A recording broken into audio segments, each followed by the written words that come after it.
Salut à tous. Voilà, nous faisons cette vidéo rapidement pour révéler un peu sur la méthode des doubles différences. Pour ceux qui ont assisté à notre workshop il n'y a pas trop longtemps, nous avons introduit brièvement cette méthode.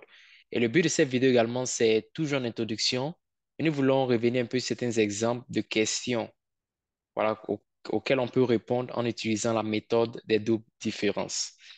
Voilà, et pour ceux qui sont inscrits pour la formation intensive à venir, voilà, nous allons aller vraiment en profondeur pendant la formation intensive. Voilà, ici, c'est juste une brève vidéo, voilà, de 5 à 10 minutes pour aborder des exemples de questions auxquelles on peut répondre en utilisant la méthode des doubles différences. Mais avant ça, on veut d'abord revenir sur un concept très important, un concept très important, disons.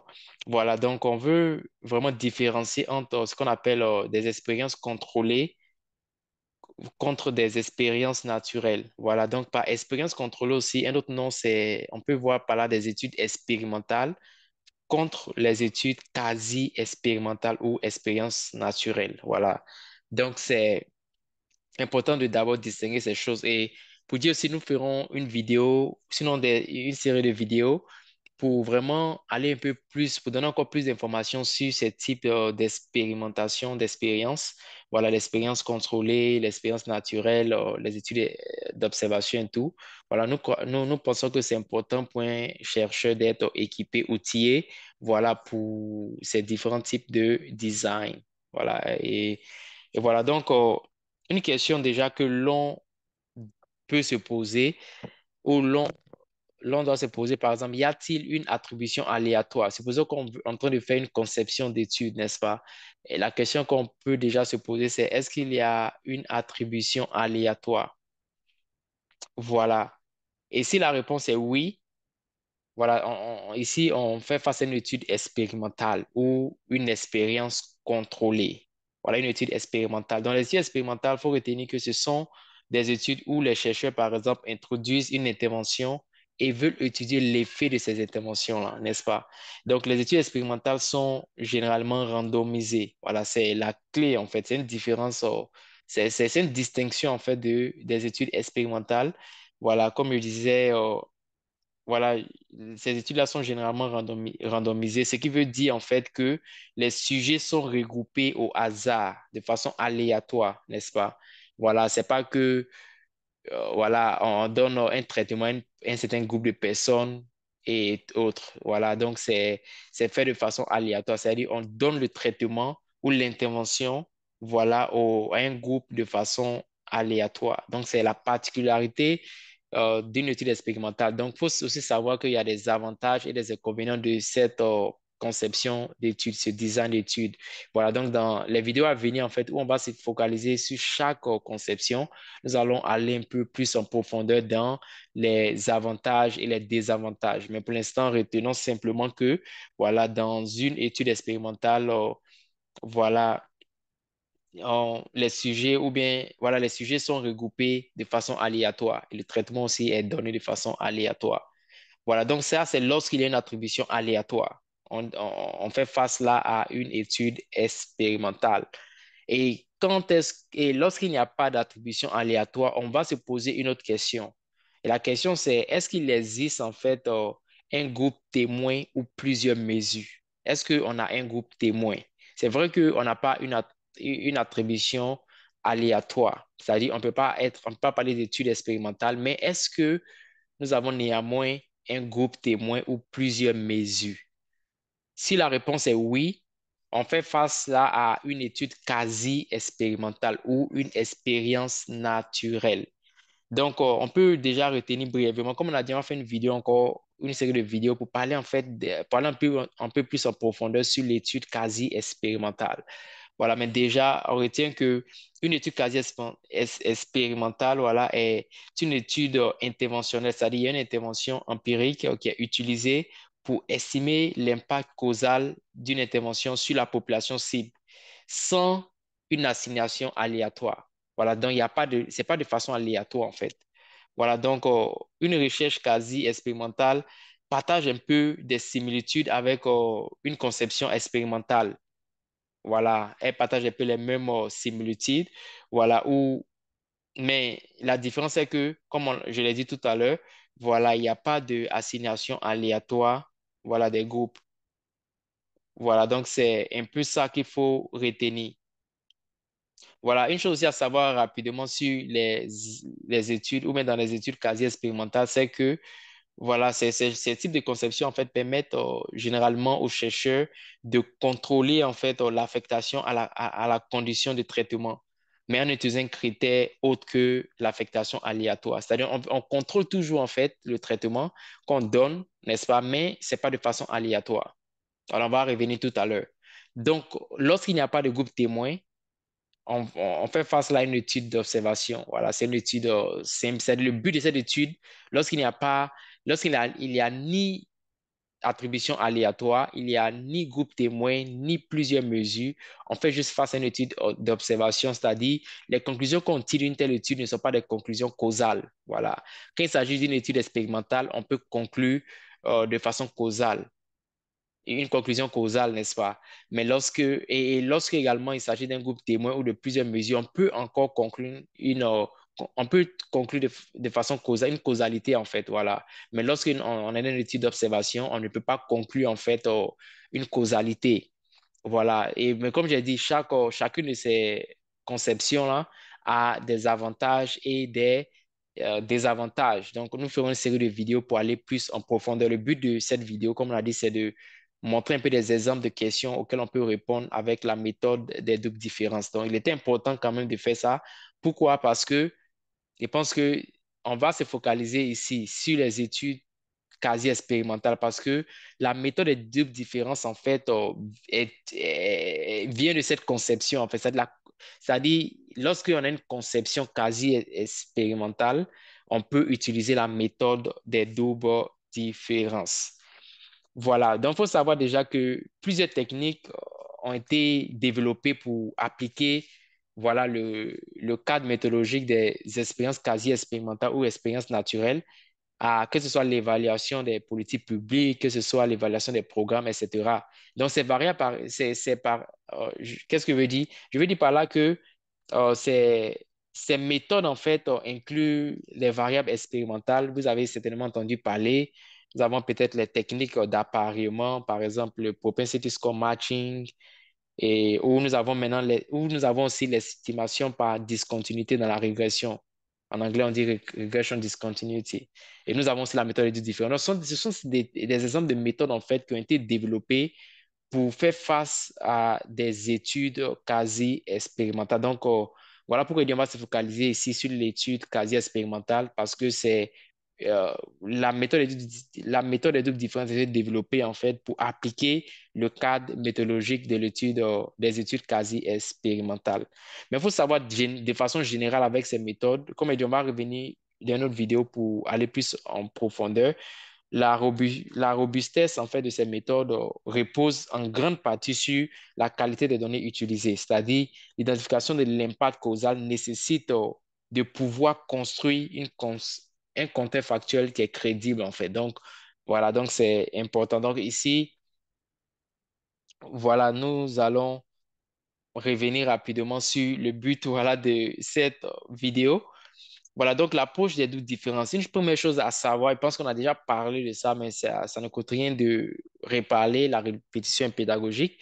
Donc, elle permet de comparer en fait du changement dans le groupe traité contre le changement dans un groupe de contrôle, comme on l'avait dit. Maintenant, la comparaison se fait à deux niveaux. D'abord, on veut voir des changements qui sont observés dans les mesures d'intérêt avant et après, c'est-à-dire on prend un groupe avant l'intervention, et après. On veut voir s'il y a un changement d'avant-après. Et deuxièmement, on veut voir en fait si pour un échantillon de participants et de non-participants, on veut voir s'il y a une différence entre ceux qui ont pris le traitement et ceux qui n'ont pas pris le traitement.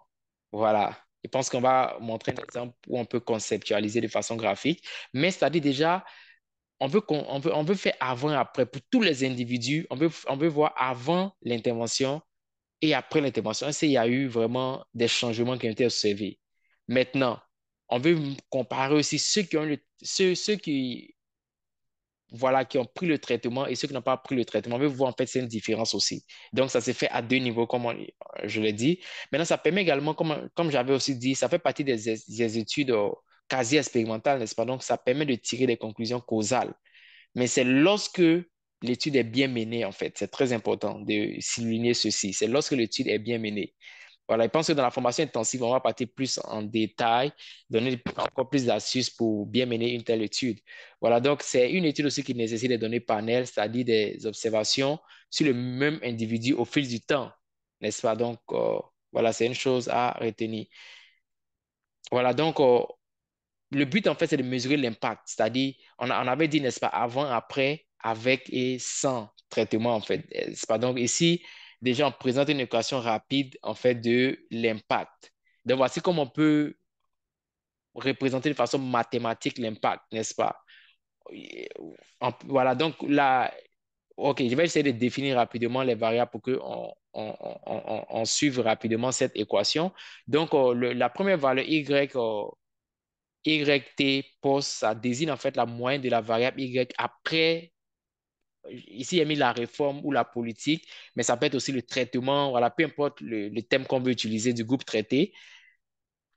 Voilà, donc YT près, ça désigne en fait la moyenne de la variable Y avant cette réforme du groupe traité.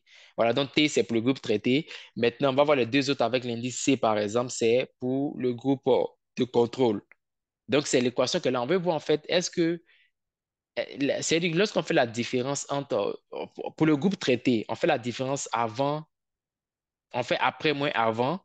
Et lorsqu'on soustrait pour le groupe de contrôle avant moins après, est-ce qu'il y a un impact? Est-ce que l'impact égale à zéro? Par exemple, si la valeur qu'on a égale à zéro, ça veut dire en fait que l'intervention n'est pas effective en fait, n'est-ce pas? Ou n'est pas effective, désolé. Ouais, l'intervention n'est pas effective si la valeur de l'impact après avoir rempli l'équation, c'est égal à zéro. Voilà, donc c'est ici une représentation mathématique de l'impact qu'on essaie de mesurer par la méthode des doubles différences. OK, maintenant on peut représenter ça de façon graphique. Donc voici à quoi ça ressemble. Comme on l'avait dit, on veut faire la différence d'abord pour le groupe qui a été traité. Quelle est la différence en fait? Voilà, c'est-à-dire avant l'intervention et après l'intervention. Maintenant, pour le groupe de contrôle, quelle est la différence avant et après? Et on va faire les deux différences, en fait, qui nous donnent l'impact. Voilà, donc on veut, comme on l'a dit, on veut conclure une causalité, en fait. On veut voir est-ce que l'intervention, par exemple, a réduit certains trucs. Donc, on va rapidement rentrer dans l'exemple de questions. Donc, lorsqu'on fait face à de telles questions, par exemple, auxquelles on veut répondre, voilà, la méthode de différence peut être un recours. Voilà, comme il a dit, il y a différentes méthodes qui ont été développées hein, pour appliquer le cadre méthodologique des études quasi, des conceptions quasi expérimentales. Voilà, donc il y avait cité par exemple les variables expérimentales, la méthode des doubles différences, les techniques d'appareillement telles que la propensity score matching, l'estimation par discontinuité dans la regression discontinuity bad. Voilà, donc ça veut dire que ce sont des méthodes qu'on peut utiliser, mais ces exemples que je viens de donner ici, c'est-à-dire si on dit là, si on fait face à ces questions, en fait, la méthode des doubles différences est un recours, en fait. Voilà, comme on a dit, on va rentrer dans les détails lors de la formation intensive, où on va parler un peu des avantages et des désavantages encore plus en détail pour que chacun voit est-ce que, après tous les avantages et les inconvénients de cette méthode, est-ce que vraiment cette méthode reste appropriée en fait pour répondre vraiment à ma question, n'est-ce pas? Mais ici, de façon générale, voici des exemples de questions qu'on peut répondre avec la méthode des doubles différences. Donc, une question, c'est une augmentation du salaire minimum entraîne-t-elle une augmentation du chômage? Donc, c'est une étude qui a été menée, hein. Par exemple, aux États-Unis, cette étude a été menée. C'est-à-dire, un État, par exemple, il y a eu l'augmentation du salaire dans un État. Et donc ça, ça sera l'État qui a été traité, n'est-ce pas? Vu que c'est là que l'intervention a été faite, augmentation du salaire. Donc, les chercheurs ont cherché notre État, en fait, dont les caractéristiques étaient plus ou moins, selon eux, similaires à l'État où il y a eu l'intervention, en fait, d'essayer de comparer avant, après, des groupes traités contre le groupe de contrôle. Voilà, ils ont pu tirer des conclusions. Maintenant, comme je l'ai dit, en fait, la crédibilité, en fait, voilà, où voilà, la robustesse de cette technique, en fait, repose en grande partie sur la qualité des données utilisées.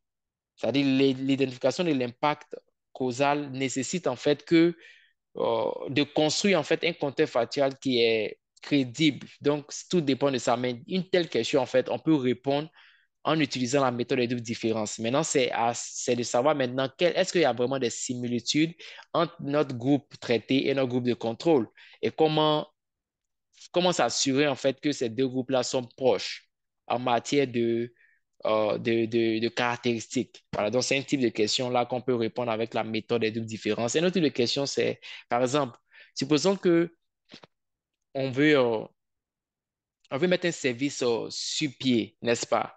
Un service sur pied. Donc, on peut se poser la question, le taux de décès par choléra a-t-il diminué lorsque l'accès aux soins des services de réhydratation orale et ou intraveineuse est disponible par rapport à ce qu'il aurait été si l'accès à ces soins n'était pas disponible. Donc, on veut voir l'intervention si c'est l'accès aux soins, en fait. Lorsqu'il y a l'accès aux soins, est-ce que cela aide à diminuer, en fait, le taux de décès par le choléra?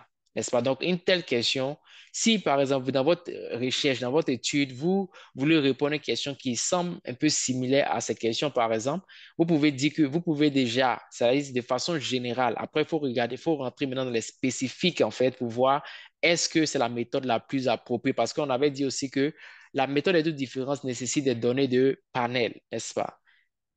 Ça nécessite des observations sur des observations sur une période de temps souvent. Voilà, donc c'est tout ça qu'on va regarder après. Parce que ça permet aussi de mieux quantifier l'impact, s'il y avait un impact.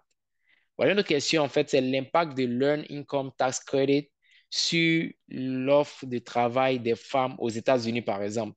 Est-ce que, on veut voir, est-ce qu'il y a l'impact, est-ce que le Earned Income Tax Credit impacte, en fait, l'offre de travail des femmes aux États-Unis? C'est une étude qui a été menée. Donc, c'est un exemple. C'est si on veut étudier un tel impact, en fait, on peut faire recours à la méthode des doubles différences ou on veut voir peut-être l'impact du Working Families Tax Credit sur le marché du travail au Royaume-Uni, par exemple. Donc, une chose à retenir déjà, je pense que c'est, on va fin du slide, mais une chose à retenir de façon générale, c'est que lorsque on veut conclure une causalité à l'issue d'une étude, en fait, on a soit une conception expérimentale ou une expérience contrôlée, ou on a une étude quasi expérimentale ou une expérience naturelle. Donc, avec ces deux conceptions d'études, on peut conclure la causalité. Mais comme je l'ai dit encore, ça va dépendre en fait de la qualité des données.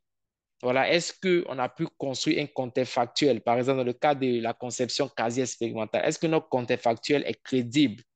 Voilà, dans le cas de voilà, dans le cas de l'étude expérimentale ou l'expérience contrôlée, est-ce que en fait on a donné, est-ce qu'on a fait des assignations de façon aléatoire, n'est-ce pas? Donc, ça va dépendre de ça. Mais avec ces deux conceptions d'études, on peut conclure une causalité.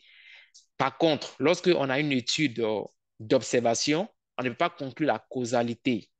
On ne peut pas conclure la causalité. Voilà, on ne peut pas conclure la causalité.